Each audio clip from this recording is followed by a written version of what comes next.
నమస్కారం. సిక్కోలో హృదయ స్పందన న్యూస్ కి స్వాగతం. నేను మీ సంతోష్. ముందుగా ఈనాటి వార్తల్లోని వివరాలు ఇలా ఉన్నాయి. తీర ప్రాంత పరిరక్షణకు పటిష్ట చర్యలు చేపట్టడం జరుగుతుందని జిల్లా కలెక్టర్ స్వప్నిల్ దినకర్ పొన్కర్ పేర్కొన్నారు. జిల్లా స్థాయి తీర ప్రాంత భద్రతా కమిటీ సమావేశం జిల్లా కలెక్టర్ అధ్యక్షతన గురువారం కలెక్టర్ కార్యాలయ సమావేశ మందిరంలో జరిగింది. ఈ సందర్భంగా కలెక్టర్ మాట్లాడుతూ గత సమావేశంలో చర్చించిన అంశాలపై తొలుత సమీక్షించారు. ముందుగా కోస్టల్ పోలింగ్ స్టేషన్స్, ప్రహరీ గోడలకు సంబంధించిన పనులపై పంచాయతీరాజ్ శాఖ నిర్మాణానికి చర్యలు చేపట్టాలని జిల్లా కలెక్టర్ ఆదేశించారు. సముద్ర తీర ప్రాంతాల్లో ప్రమాదాలు జరిగే ప్రదేశాల వద్ద గస్తీ ఏర్పాటు చేస్తున్నప్పటికీ ప్రమాదాలు జరుగుతున్నాయని, ఇందుకోసం గజ ఈతగాలను ఏర్పాటు చేయాలని ఎస్పీ కోరారు. వాచ్ టవర్స్ ఏర్పాట్లపై చర్యలు తీసుకోవడం జరుగుతుందని అన్నారు. తీర ప్రాంతాల్లో హోర్డింగ్స్, బారువా, కళింగపట్నం ప్రాంతాల్లో లైఫ్ జాకెట్స్, బోట్స్ అవసరమని సభ్యులు కోరగా జిల్లా కలెక్టర్ తదుపరి చర్యల నిమిత్తం సంబంధిత అధికారులను ఆదేశించారు. సముద్రం వేటకు వెళ్లే మత్స్యకారులు మత్స్యశాఖ జారీ చేసే బయోమెట్రిక్ కార్డులు, ఆధార్ కార్డులు తీసుకువెళ్లడం లేదని తెలియజేయడంతో మత్స్యకారులకు అవగాహన కల్పించాలని కలెక్టర్ సూచించారు.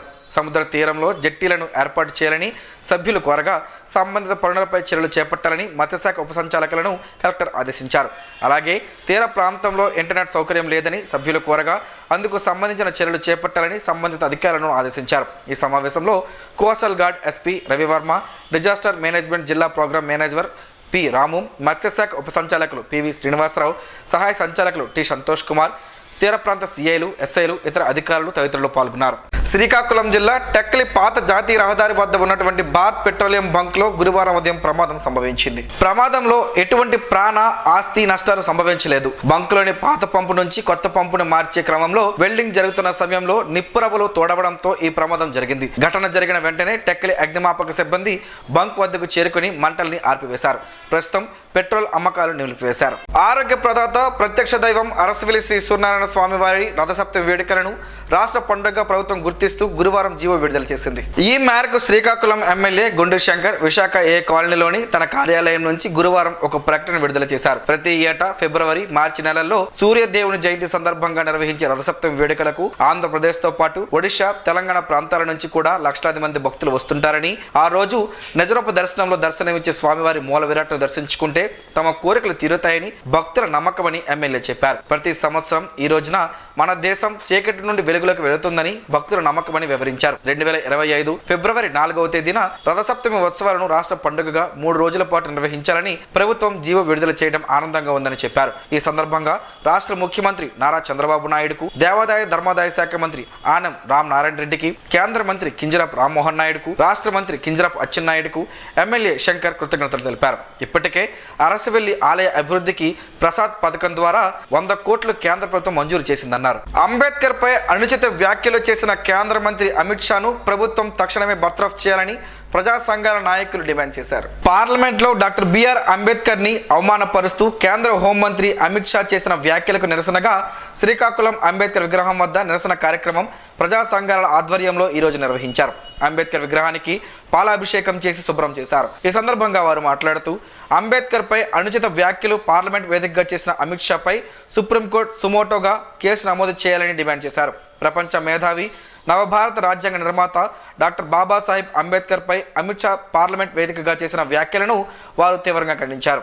కార్యక్రమంలో వ్యవసాయ కార్మిక సంఘం జిల్లా కార్యదర్శి జి సింహాచలం, సిఐటియు జిల్లా ప్రధాన కార్యదర్శి పి తేజేశ్వరరావు, రైతు సంఘం జిల్లా కార్యదర్శి కె మోహన్ రావు, జన విజ్ఞాన వేదిక రాష్ట్ర కార్యదర్శి జి గిరిధర్, జిల్లా ఉపాధ్యక్షులు కె అప్పారావు, ఐద్వా జిల్లా కన్వీనర్ అల్లాడ లక్ష్మి, శ్రామిక మహిళా జిల్లా కన్వీనర్ కె నాగమణి తదితరులు పాల్గొన్నారు. నైరుతి బంగాళాఖాతంలో ఏర్పడిన అల్పపీడనం తీవ్ర అల్పపీడనంగా మారింది. దీని ప్రభావంతో జిల్లాలో గురువారం పలు చోట్ల వర్షాలు కురిశాయి. జిల్లాలో మరో 3 రోజుల పాటు వర్షాలు కురుస్తాయని వాతావరణ శాఖ ఇప్పటికే తెలిపింది. మరోవైపు చలిగాలుల తీవ్రత కొనసాగుతుంది. జిల్లాలో ముమ్మరంగా నూర్పులు జరుగుతున్నాయి. వర్షాలు పడుతుండడంతో తేమ చేరకుండా ధాన్యం భద్రపరుచుకుంటున్నారు.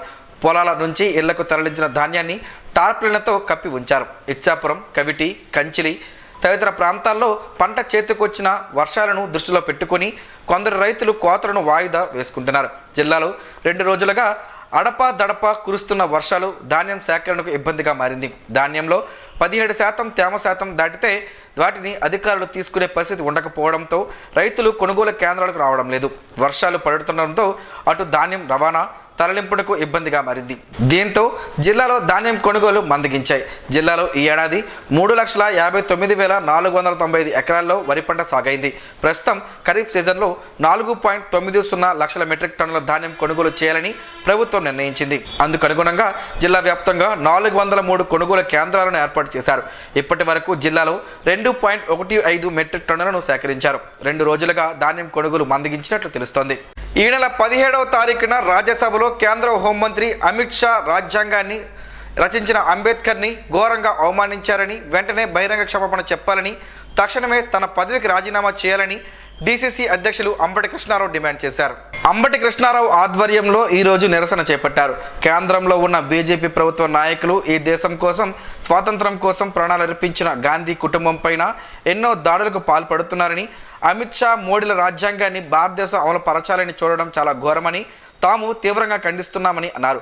భాజపా నాయకుల అరాచకాల్ని అడ్డుకట్టుకు వేస్తామని కాంగ్రెస్ వాదులుగా తెలియజేస్తున్నామన్నారు. ఈ నిరసన కార్యక్రమంలో పట్టణ కాంగ్రెస్ అధ్యక్షులు రెల్ల సురేష్, రాష్ట్ర మహిళా కాంగ్రెస్ ఉపాధ్యక్షురాలు కేవీఎల్ఎస్ ఈశ్వరి, అంబటి లక్ష్మణరావు తదితరులు పాల్గొన్నారు. ఇచ్చాపురం నియోజకవర్గం కవిటి మండల కేంద్రంలో జరిగిన సమీక్షా సమావేశంలో ప్రభుత్వ విప్ బెందాలం అశోక్ పాల్గొన్నారు. ఈ సందర్భంగా మండలంలో వివిధ శాఖలకు సంబంధించి వార్షిక సమీక్షను అధికారులు ప్రభుత్వ విప్ అశోక్ కు వివరించారు. చేపట్టిన కార్యక్రమాలు, పూర్తయిన వాటి వివరాలను అశోక్ కు తెలియపరిచారు. ప్రజలకు అధికారులు జవాబుదారీగా ఉండాలని, ప్రభుత్వ కార్యక్రమాలను త్వరితగతిన పూర్తి చేసేందుకు అవసరమైన చర్యలు చేపట్టాలని అశోక్ అధికారులను ఆకాంక్షించారు. ఈ కార్యక్రమంలో ఎంఆర్ఓతో పాటు స్థానిక ప్రభుత్వ అధికారులు, కూటమి నేతలు తదితరులు పాల్గొన్నారు. విజయనగరం పార్లమెంట్ సభ్యులు కలిశెట్టి అప్పలనాయుడు, పాతపట్నం శాసనసభ్యులు మామిడి గోవిందరావులు కేంద్ర గిరిజన వ్యవహారాల శాఖ మంత్రి త్రిజ్వల్ ఓరంను ఆయన కార్యాలయంలో గురువారం మర్యాదపూర్వకంగా కలిశారు. ఆంధ్రప్రదేశ్ రాష్ట్రంలో గిరిజనులు ఎదుర్కొంటున్న సమస్యలను ఈ సందర్భంగా వారు ప్రస్తావించారు. ఇప్పటికే అనేక గిరిజన ప్రాంతాల్లో డోలీ వ్యవస్థ కొనసాగుతున్నట్లు, రహదారులు, వైద్య సదుపాయాలు లేక ప్రజలు ఇబ్బందులు పడుతున్నట్లు మంత్రి దృష్టికి తీసుకువెళ్లారు. శ్రీకాకుళం, విజయనగరం జిల్లాలలో గిరిజనులు ఎదుర్కొంటున్న పలు సమస్యలపై వినతి పత్రం సమర్పించారు. ఈ సమస్యలను త్వరగా పరిష్కరించాలని కేంద్ర ప్రభుత్వాన్ని వారు కోరారు. విధి నిర్వహణలో భాగంగా ప్రమాదవశాత్తు మరణించిన హోంగార్డ్ కాంతారావు కుటుంబానికి యాక్సిస్ బ్యాంక్ అందించే ప్రమాద బీమా నగదు 34 లక్షల రూపాయల చెక్కు రూపంలో గురువారం ఉదయం జిల్లా పోలీస్ కార్యాలయంలో జిల్లా ఎస్పీ కెవి మహేశ్వర్ రెడ్డి, కాంతారావు సతీమణి లక్ష్మి కుటుంబ సభ్యులకు అందజేశారు. యాక్సిస్ బ్యాంక్ వారు పోలీస్, హోంగార్డుల నెలవారీ శాలరీ ఖాతా యాక్సిస్ బ్యాంక్లో ఉన్న వారు ప్రమాదవశాత్తు చనిపోతే వారి కుటుంబానికి ప్రమాద బీమా కింద 30 లక్షల రూపాయలను, అలాగే వారి పిల్లల చదువుల నిమిత్తం పిల్లలకు ఒక్కొక్కరికి 4 లక్షల రూపాయల చొప్పున ప్రమాద బీమా సౌకర్యం కల్పించడం జరిగింది. జిల్లా పోలీస్ శాఖ హోంగార్డ్ విభాగానికి సంబంధించిన టి కాంతారావు ఆగస్టు నెలలో ప్రమాదవశాత్తు మరణించిన వారి కుటుంబానికి ప్రమాద బీమా నగదు 34 లక్షల రూపాయలను నగదు చెక్కును యాక్సిస్ బ్యాంక్ వారు జిల్లా ఎస్పీ వారి చేతుల మీదుగా కాంతారావు కుటుంబ సభ్యులకు అందించడం జరిగింది. ఈ సందర్భంగా జిల్లా ఎస్పీ మాట్లాడుతూ హోంగార్డ్ కాంతారావు మరణించడం చాలా బాధాకరమని, అయినప్పటికీ ఆయన కుటుంబ సభ్యులు కుటుంబాన్ని ఎల్లవేళలా జిల్లా పోలీస్ శాఖ అండగా ఉంటుందని భరోసా కల్పించారు. ఈ కార్యక్రమంలో అదనపు ఎస్పీ కెవి రమణ, కార్యాలయం AO CH Gopinath, Axis bank branch manager CH Ramesh, deputy manager S Balaraju, పోలీసులు తదితరులు పాల్గొన్నారు.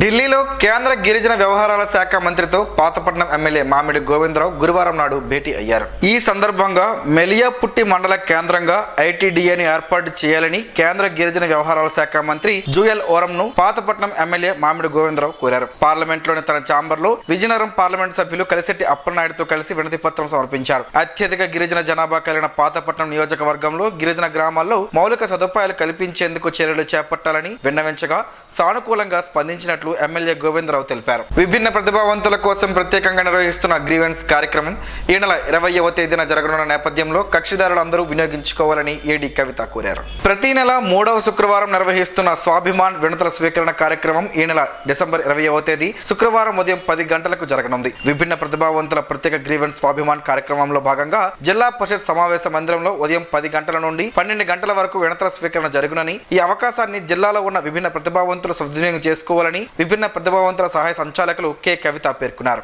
1-2 డిపోలలో ఆన్ కాల్ డ్రైవర్లుగా పనిచేసేందుకు ఆసక్తి, అర్హత కలిగి ఉన్న అభ్యర్థులు దరఖాస్తు చేసుకోవాలని ఆర్టీసీ శ్రీకాకుళం 1-2 డిపో మేనేజర్లు అమరసింహుడు కేఆర్ఎస్ శర్మ ఒక ప్రకటనలో పిలుపునిచ్చారు. అభ్యర్థులు ఒరిజినల్ సర్టిఫికేట్లతో డిసెంబర్ 24వ తేదీలోగా శ్రీకాకుళం 1-2 డిపోల కార్యాలయంలో సంప్రదించాలని సూచించారు. హెవీ లైసెన్స్ వచ్చి 18 నెలలు పూర్తవ్వాలని, ఒక passport size photo, blood group certificate, genuine సర్టిఫికేట్లతో 9959225608 9959225609 73829217 నంబర్లను సంప్రదించాలన్నారు. జాతీయ వినియోగదారుల వారోత్సవాలలో గురువారం నాడు నగరంలోని ప్రభుత్వ మహిళా కళాశాల అటానమస్లో వినియోగదారుల న్యాయ పాలనకు వర్చువల్ విచారణలు మరియు డిజిటల్ సౌలభ్యం అనే అంశంపై జిల్లా స్థాయి కాంపిటీషన్స్ నిర్వహించారు. ఈ పోటీలలో జిల్లా నుండి సుమారు 6 ప్రభుత్వ డిగ్రీ కళాశాలలో విద్యార్థులు పాల్గొన్నారు. జిల్లా స్థాయి వ్యాసరచన మరియు వ్యక్తిత్వ పోటీలను ఇంగ్లీష్ మరియు తెలుగు భాషల్లో నిర్వహించారు. ఈ పోటీలలో గెలుపొందిన విద్యార్థులకు ప్రథమ బహుమతి 3,000 రూపాయలు, ద్వితీయ బహుమతి 2,000 రూపాయలు, తృతీయ బహుమతి 1,500 రూపాయలు, నగదు పారితోషికం మరియు ప్రశంసా పత్రాన్ని జిల్లా స్థాయిలో నిర్వహించే వినియోగదారుల ఉత్సవంలో అందజేయనున్నారు. జిల్లా స్థాయికి ఎంపికైన విద్యార్థుల పేర్లను కళాశాల అధ్యక్షులు డాక్టర్ కె సూర్యచంద్రరావు ప్రకటించారు. ఈ కార్యక్రమంలో వివిధ కళాశాలలకు చెందిన అధ్యాపకులు తదితరులు పాల్గొన్నారు. గోంగూరతో పలు ఆరోగ్య ప్రయోజనాలు ఉన్నాయని ఆరోగ్య నిపుణులు చెబుతున్నారు. ఆ వివరాలేంటో ఈరోజు ప్రసారమయ్యే ఆరోగ్యమే మహాభాగ్యంలో తెలుసుకుందాం.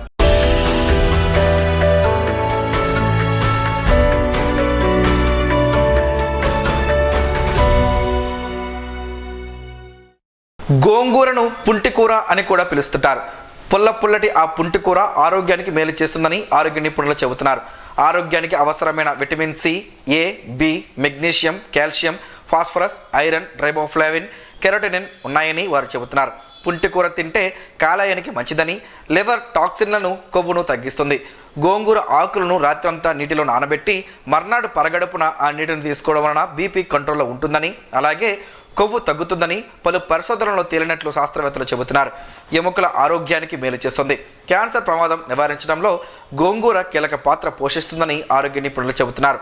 ఐరన్ లోపాన్ని సరిదిద్దుతుంది. జుట్టును ఆరోగ్యంగా ఉంచడంలో కీలక భూమిక పుంటికూర పోషిస్తుందని వారు చెబుతున్నారు.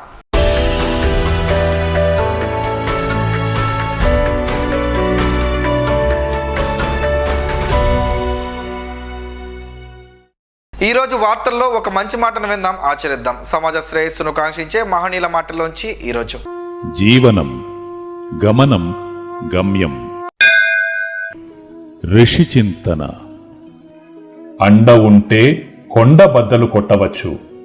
విశ్వాసం ఉంటే కొండెక్కి తపస్సు చేయవచ్చు. హైందవ తత్వంలో అంతా పరమాత్మ సత్యమే కాని గురువుల నోట్లోనే అంతా అహమే. ఓం శ్రీ గాయత్ర్యై నమః. స్పందన ప్రేక్షకుల కోసం స్పందన న్యూస్ని ఇప్పుడు యూట్యూబ్లో అందుబాటులో ఉంచడమైంది. ఎస్టీవీ స్పేస్ స్పందన అని టైప్ చేసి వీక్షకులు తమ అనుకూలమైన సమయంలో న్యూస్ని వీక్షించగలరు. ఈ వార్తలు ఇంతటితో సమాప్తం. మరలా ప్రసారం అయ్యే స్పందన న్యూస్లో కలుసుకుందాం. అంతవరకు సెలవు. నమస్కారం. మీ మాటే మా బాట.